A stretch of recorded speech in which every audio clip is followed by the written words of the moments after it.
حضرت امیر معاویہ بہت دانشمند انسان تھے.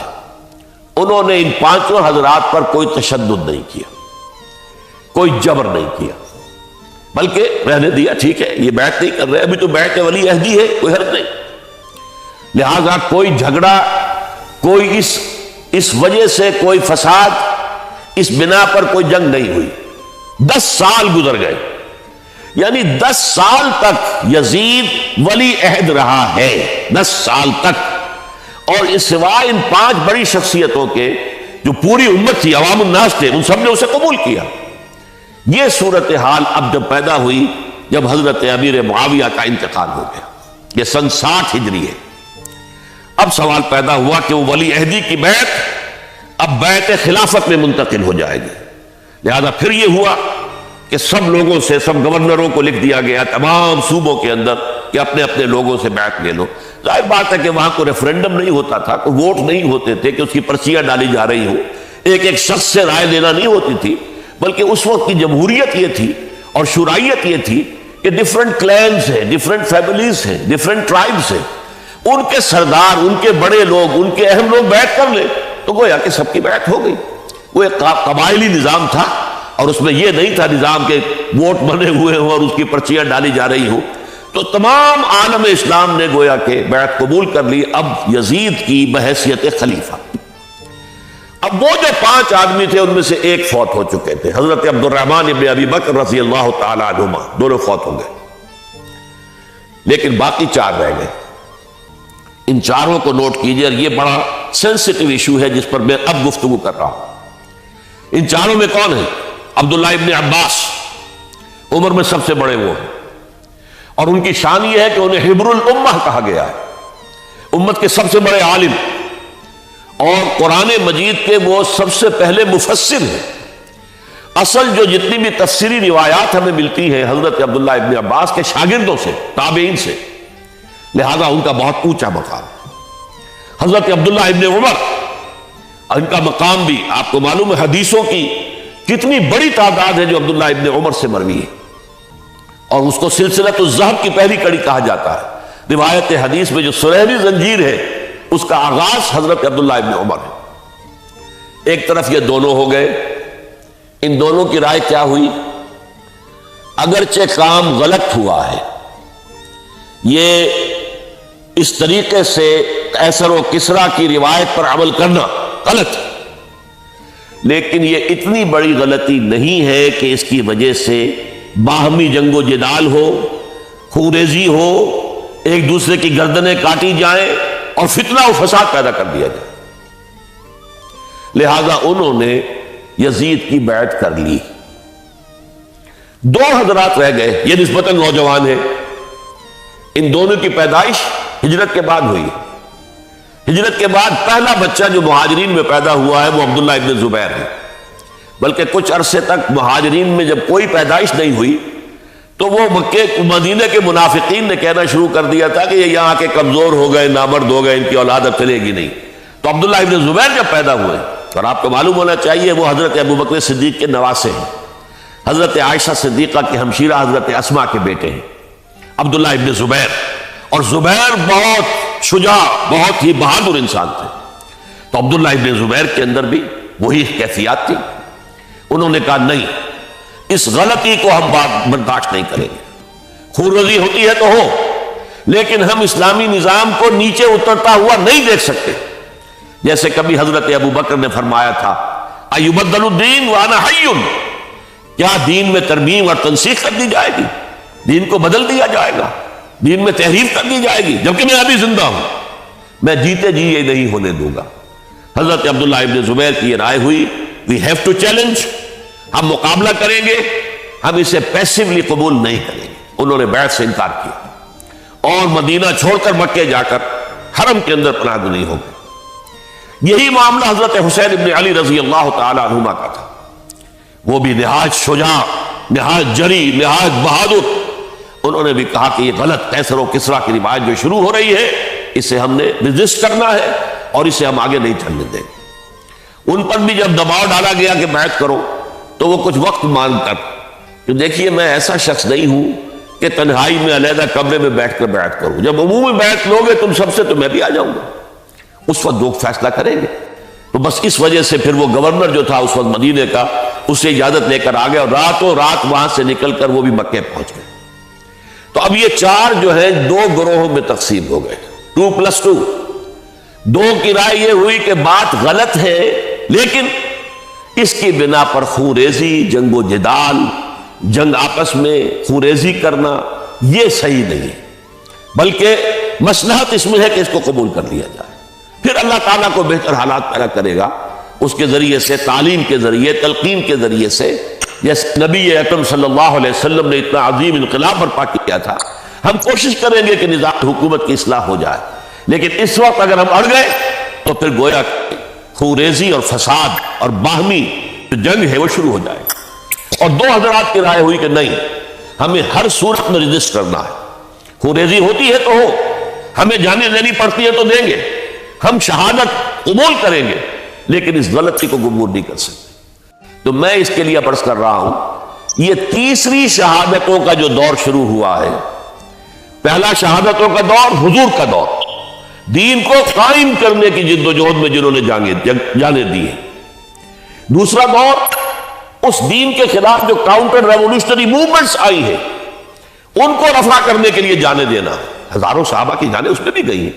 وہ مسیلمہ ابن کذاب ہو یا مانعین زکوٰۃ ہو، ان کے خلاف جو جہاد ہوا. پھر ظاہر بات ہے کہ حضرت عثمان رضی اللہ تعالیٰ عنہ کے بعد جو فساد ہوا، وہ شہادتیں کیا تھیں؟ اس دین کے نظام کو قائم رکھنے کے لیے، انٹیکٹ رہے، دشمن اس کے اندر رکھنے ڈالنے میں کامیاب نہ ہو جائے.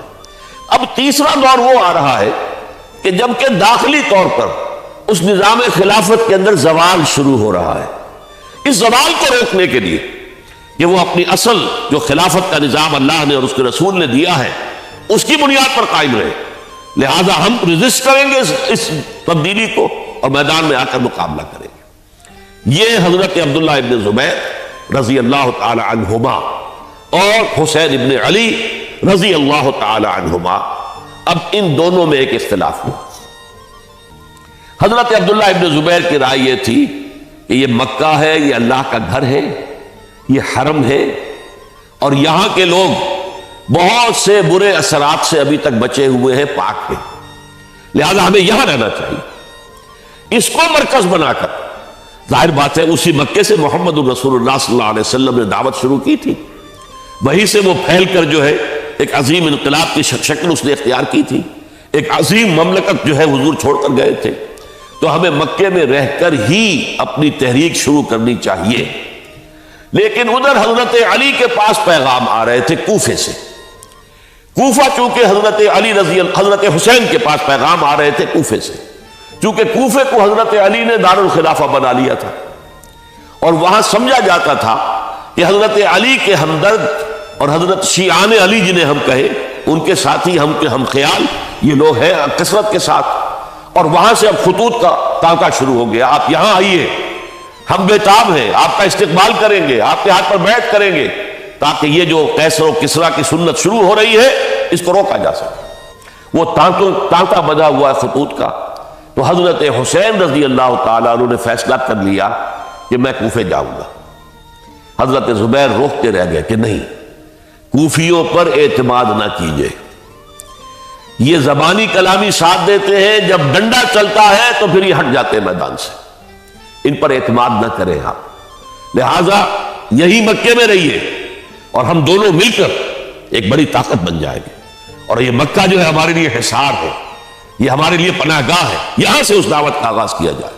اب یہ افسوس ہے اسے اللہ کی مشیت سمجھا جائے، اللہ کی مرضی ہے. جو کچھ ہوتا ہے وہ تو بے اذن رب ہوتا ہے. اللہ اپنی مصلحتوں سے ہم سے زیادہ واقف ہے، ہم تو نہیں سمجھ سکتے. حضرت حسین نے فیصلہ کیا اور ڈٹ گئے اس فیصلے کہ میں کوفے جاؤں گا. اب یہ بھی بات قرآن مجید میں آیا ہے، حضور سے خطاب کر کے فرمایا گیا فَإِذَا عَزَمْتَ فَتَوَكَّلْ عَلَى اللَّهِ. جب ایک مرتبہ آپ ایک ارادہ کر لیں تو پھر اللہ پر توکل کیجئے. پھر یہ نہیں کہ کبھی آگے کبھی پیچھے جاؤں یا نہ جاؤں، یہ نہیں، یہ تردد یہ نہیں، بلکہ یہ کہ ایک فیصلہ کر کے ڈٹ جائیے، اس لیے کہ جو بھی نتیجہ ہے وہ تو اللہ کے ہاتھ میں ہے. لہذا اللہ پر توکل کیجئے. فَإِذَا عَزَمْتَ فَتَوَكَّلْ عَلَى اللَّهِ. لہذا سب نے سمجھایا حضرت حسین کو کہ آپ کوفے نہ جائیں۔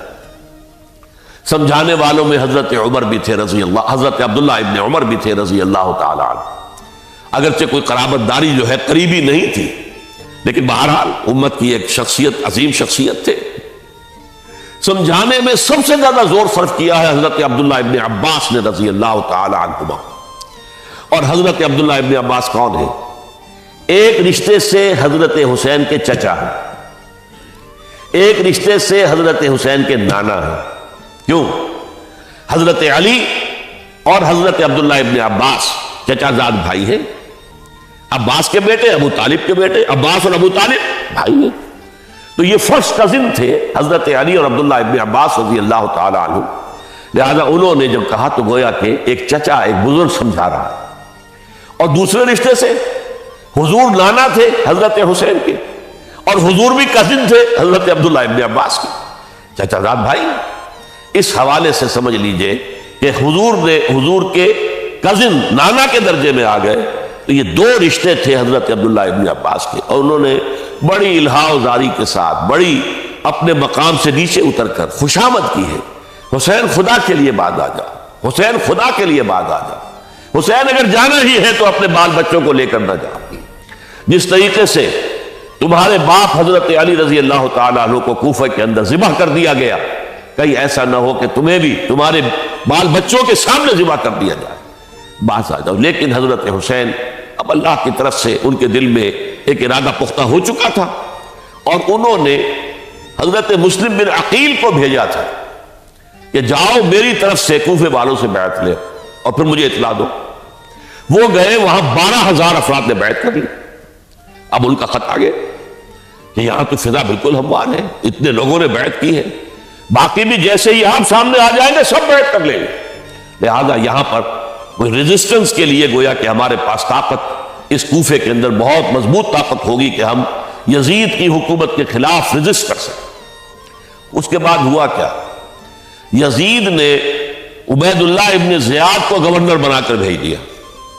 یہ شخص تھا بہت ڈنڈا چلانے والا، اس نے سختیاں شروع کی تو بہت سے لوگ اس بیعت سے تائب ہو گئے، لیکن مسلم بن عقیل وہ میدان میں آئے اور ان کے ساتھ ہزاروں آدمی آ گئے جنہوں نے بیعت کی تھی، ابھی تک بیعت پر قائم تھے، اور انہوں نے گورنر کے گھر کا گھیراؤ کر دیا۔ گورنر کے ساتھ 30-40 آدمی تھے کل، وہ چھتوں پر چڑھ گئے، وہاں سے پتھراؤ کیا، اور وہاں سے جو 30-40 آدمی کوفے کے تھے ان سے کہا تم اپنے اپنے لوگوں کو کہو کہ چلے جائیں واپس یہاں سے۔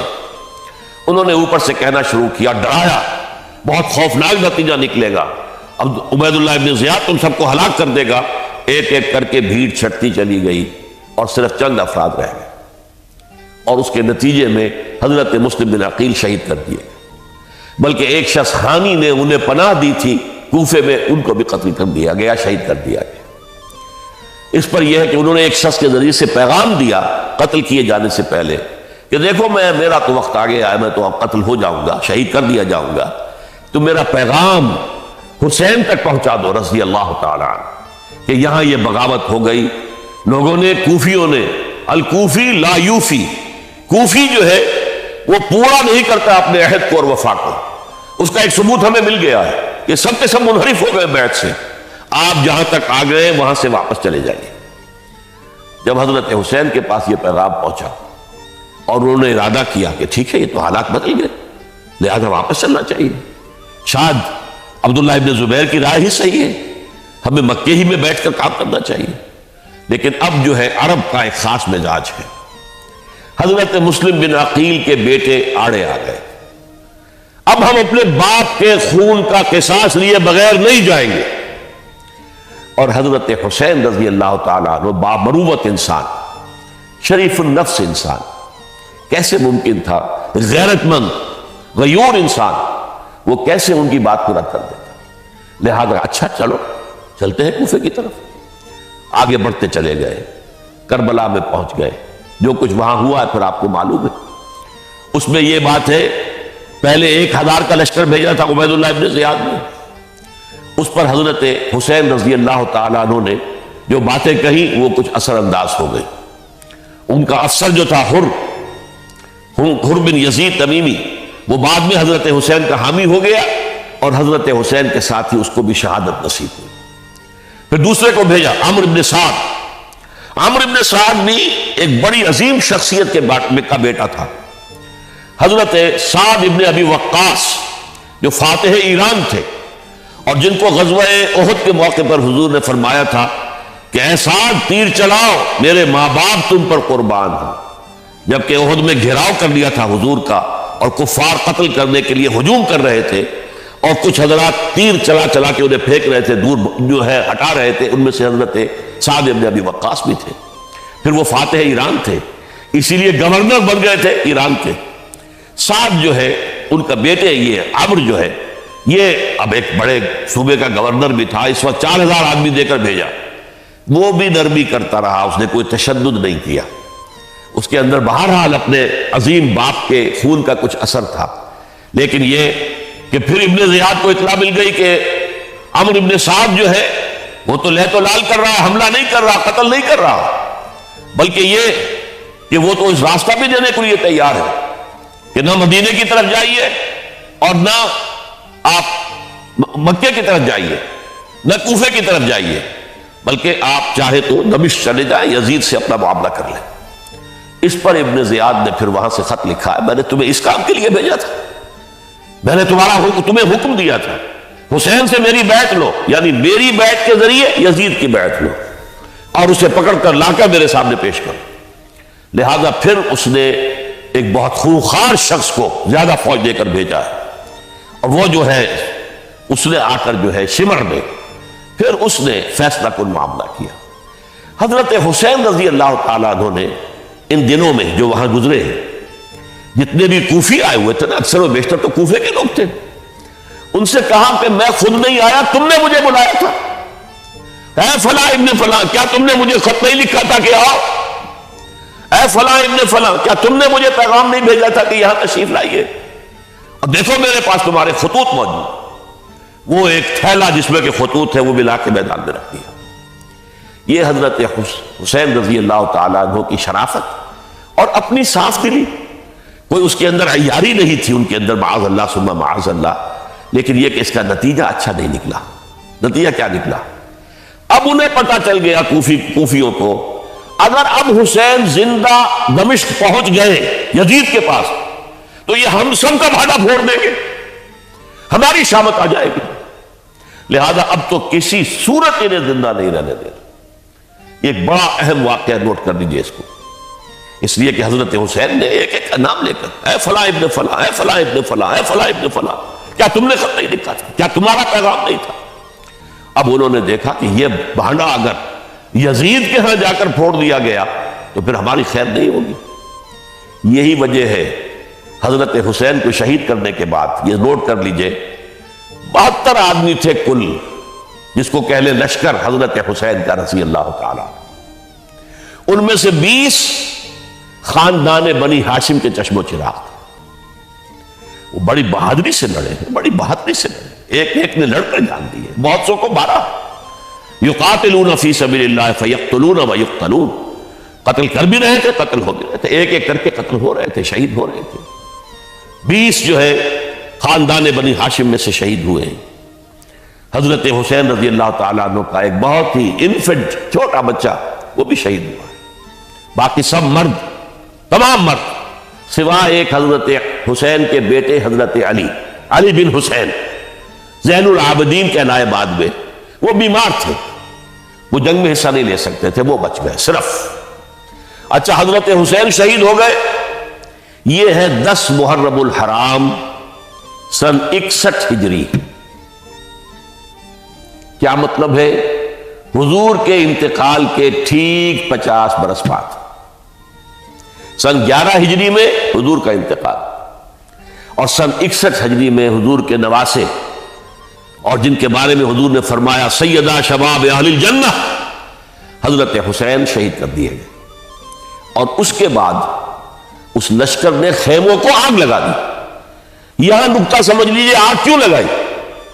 انہیں معلوم تھا ہمارے خلاف ڈاکومنٹری پروف موجود ہے وہاں پر، وہ ہمارے خطوط کے تھیلے وہاں موجود ہیں، اگر وہ باقی رہ گئے تو ہماری شامت آ جائے گی، ہمیں کون بچائے گا؟ ورنہ ظاہر بات ہے کہ اگر تو وہ دشمنی کے انداز میں بات ہوتی تو خواتین کی بھی بے حرمتی کی گئی ہوتی، لیکن نہیں، کسی نے، ظاہر بات ہے کہ خانوادہ نبوت کہ کسی خاتون کی بے حرمتی نہیں کی، قطعاً نہیں کی، قطعاً نہیں کی، قطعاً نہیں کی، لیکن خیمے جلانا ان کی ضرورت تھی تاکہ وہ ریکارڈ جو ہے ان کا وہ تلف ہو جائے، سارے خطوط جو ہیں وہ جل جائیں تاکہ ان کے خلاف ثبوت باقی نہ رہے۔ یہ عظیم سانحہ کربلا ہے۔ اب چونکہ یہ ہماری تاریخ کے ان واقعات میں سے ہے جس پر بہت کچھ اختلافات ہیں، مختلف گروہوں کی تعبیرات بہت مختلف ہیں۔ ایک طرف اہل تشیع کا اپنا بیان ہے، دوسری طرف اہل سنت کا ایک اجماعی بیان ہے، تیسری طرف کچھ ایسے لوگ پیدا ہو گئے ہیں جو حضرت حسین رضی اللہ تعالیٰ عنہ پر الزام لگا رہے ہیں، اہل سنت میں سے، کہ وہ تو حکومت کے طالب تھے، وہ اقتدار کے خواہش مند تھے، واجب القتل تھے، معاذ اللہ ثم معاذ اللہ ثم معاذ اللہ۔ حضرت حسین اگرچہ صغار صحابہ میں سے تھے، یعنی حضور کی حیات طیبہ میں ابھی چھوٹے بچے تھے، لیکن ان کا شمار صحابہ میں ہے۔ اور پھر یہ وہ شخص ہے جو حضور کی گود میں کھیلا ہے، یہ وہ ہے جو حضور کے شانوں کے اوپر جس نے سواری کی ہے۔ علامہ اقبال نے جیسے حضرت اسماعیل کے لیے کہا ہے کہ وہ فیضان نظر تھا یا کہ مکتب کی کرامت تھی، سکھائے کس نے اسماعیل کو آداب فرزندی۔ ظاہر بات ہے حضرت اسماعیل کسی اسکول اور مدرسے دارالعلوم میں پڑھے نہیں تھے کہ وہاں پتہ چلتا کہ والد کا حق کیا ہے۔ یہ فیضان نصر تھا، ابراہیم کی نگاہ کا یہ فیضان تھا کہ بیٹے کے اندر وہ جذبہ پیدا ہوا کہ یا ابت افعل ما تؤمر، ابا جان جو خواب آپ دیکھ رہے ہیں اور جو حکم آپ کو اس خواب کے ذریعے مل رہا آپ کر گزریے، ستجدنی انشاءاللہ من الصابرین۔ تو اسماعیل کا معاملہ اگر یہ تھا فیضان نظر سے، تو حضرت اسماعیل کو حضرت ابراہیم کے پاس زیادہ رہے بھی نہیں، وہ تو مکے میں رہے۔ حضرت عثمان جو حضرت ابراہیم تو شام میں رہتے تھے، کبھی کبھی آ جاتے تھے، بس اس سے زیادہ معاملہ نہیں تھا۔ وہ فیضان نظر حضرت اسماعیل کو تھا، تو حضور صلی اللہ علیہ وسلم کا فیضان نظر کتنا ہوگا اس کا آپ اندازہ کیجئے۔ یہ کوئی جنگ اقتدار نہیں تھی، معاذ اللہ ثم معاذ اللہ ثم معاذ اللہ، بلکہ انہوں نے اپنا ایک فرض منصبی سمجھا ہے کہ میرے نانا کا لایا ہوا نظام اور اس کے اصول اب ٹوٹ رہے ہیں۔ جیسے حضرت ابوبکر کا قول میں نے آج بھی آپ کو سنایا، ایبدل الدین وانا حی، کیا دین میں ترمیم اور تنسیخ کی جائے گی، دین کی باتوں کو بدل دیا جائے گا جبکہ میں ابھی زندہ ہوں۔ اسی طریقے سے گویا کہ زبان حال سے حضرت حسین اور عبداللہ ابن زبیر رضی اللہ تعالی عنہم ان دونوں نے یہ فیصلہ کیا کہ ہم روکیں گے اس کو۔ آپ اختلاف کر سکتے ہیں کہ حضرت حسین کی رائے صحیح تھی یا حضرت عبداللہ ابن عباس کی رائے صحیح تھی، یہ کہہ سکتے ہیں آپ، لیکن کسی کی نیت پر حملہ نہیں کر سکتے۔ اسی طریقے سے بعض لوگ جو ہے حضرت عبداللہ ابن عباس، عبداللہ ابن عمر، ان کی نیتوں پر حملہ کرتے ہیں۔ ان کو تو یزید نے دولت سے خرید لیا تھا، معاذ اللہ ثم معاذ اللہ ثم معاذ اللہ۔ یہ دونوں جلیل القدر صحابہ ہیں، یہ تو صغار صحابہ میں سے نہیں ہے، یہ جوان تھے پورے حضور کے زمانے میں، جنگوں میں حصہ لیا ہے۔ حضرت عبداللہ ابن عمر نے، عبداللہ ابن عباس نے رضی اللہ تعالیٰ عنہما، انہیں کوئی رقم نہیں خرید سکتی تھی، کوئی دولت نہیں خرید سکتی تھی۔ جو رائے انہوں نے قائم کی دیانتاً قائم کی۔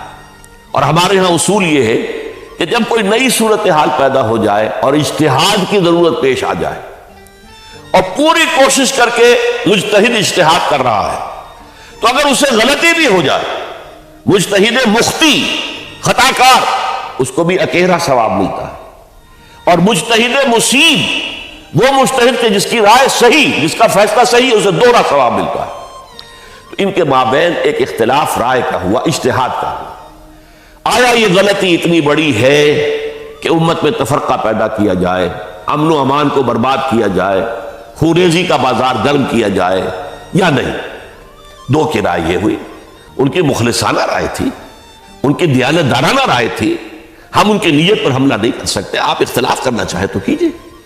اسی طرح حضرت عبداللہ ابن زبیر اور حضرت حسین ابن علی رضی اللہ تعالی عنہ، ظاہر بات ہے کہ ان کا بھی ایک اجتہادی رائے تھی کہ نہیں، یہ دین کے نظام کے اندر بہت بڑا رکھنا پڑ رہا ہے، یہ تو اب قیصر اور کسریٰ کی سنت شروع ہو رہی ہے، یہ اسلام کے دین کے اوپر طریقہ نہیں، عمل نہیں ہو رہا ہے، تو ہم اسے اپنی جانوں کا نذرانہ دے کر بھی اسے روکیں گے، روکنے کی کوشش کریں گے، رکے نہ رکے ہم اپنی جانیں دے دیں۔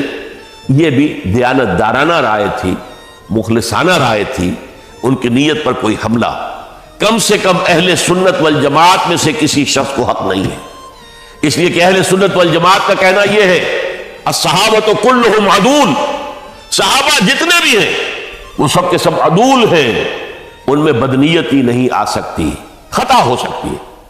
اہل سنت کے نزدیک معصومیت خاصہ نبوت ہے، نبوت ختم ہو گئی محمد الرسول اللہ صلی اللہ علیہ وسلم پر، آپ کے بعد معصوم کوئی نہیں، ابو بکر بھی معصوم نہیں، عمر بھی معصوم نہیں، عثمان بھی معصوم نہیں، علی بھی معصوم نہیں رضی اللہ تعالیٰ عنہ اجمعین، تو معصوم کون ہوگا؟ عبداللہ ابن عباس بھی معصوم نہیں، عبداللہ ابن زبیر بھی جو ہے معصوم نہیں، حسین ابن علی بھی معصوم نہیں، اسی طریقے سے عبداللہ ابن عمر، عبداللہ ابن زبیر کوئی معصوم نہیں۔ انہوں نے اپنی رائے قائم کی ہے، اس پر عمل کیا ہے دیانت دارانہ سنسیریٹی کے ساتھ، اور ان کے لیے اللہ تعالیٰ کے ہاں ہر طرح کا اجر و ثواب ہے، سب کے لیے۔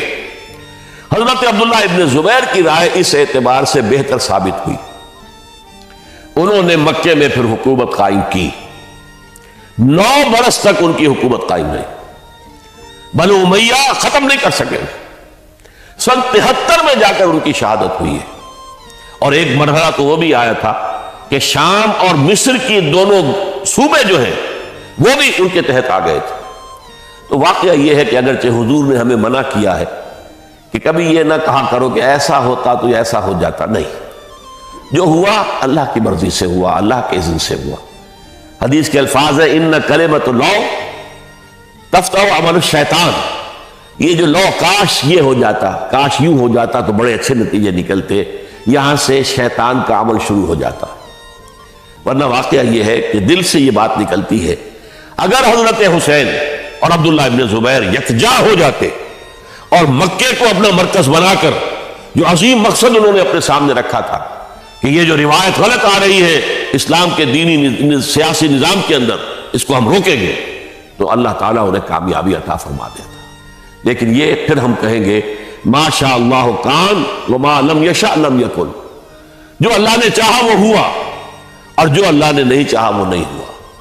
حضرت حسین کو وہ عظیم شہادت اللہ نے دینی تھی، وہ اونچا مقام عطا کرنا تھا، اور پھر ان کی عظیمت، ان کا صبر، ان کا ثبات، ان کا استقلال، معلوم ہوا کہ اللہ تعالیٰ نے انسانوں کے اندر کتنی کچھ طاقت رکھی ہوئی اور کتنی کچھ صلاحیت اللہ نے ودیعت کی ہے، وہ جس طرح ڈٹے رہے، کھڑے رہے۔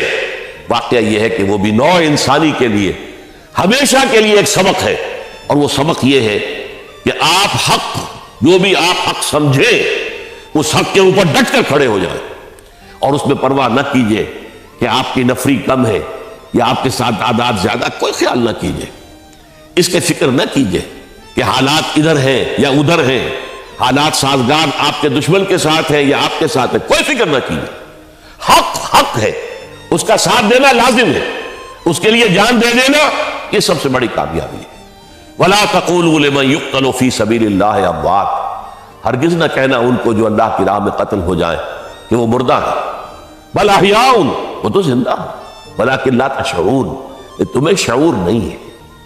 وَلَنَبْلُوَنَّكُمْ، اب یہ تمام مسلمانوں سے خطاب ہو رہا ہے، ہم تمہیں لازماً آزمائیں گے، بِشَيْءٍ مِّنَ الْخَوْفِ، خوف سے، وَالْجُوعِ، اور بھوک اور فقر و فاقے سے۔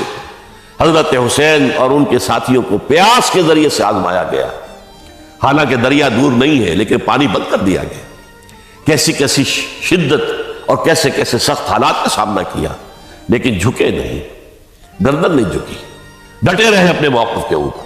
وَلَنَبْلُوَنَّكُمْ بِشَيْءٍ مِّنَ الْخَوْفِ وَالْجُوعِ وَنَقْصٍ مِّنَ الْأَمْوَالِ وَالْأَنفُسِ وَالثَّمَرَاتِ، اور ہم تمہیں جانی اور مالی نقصانات کے ذریعے سے آزمائیں گے۔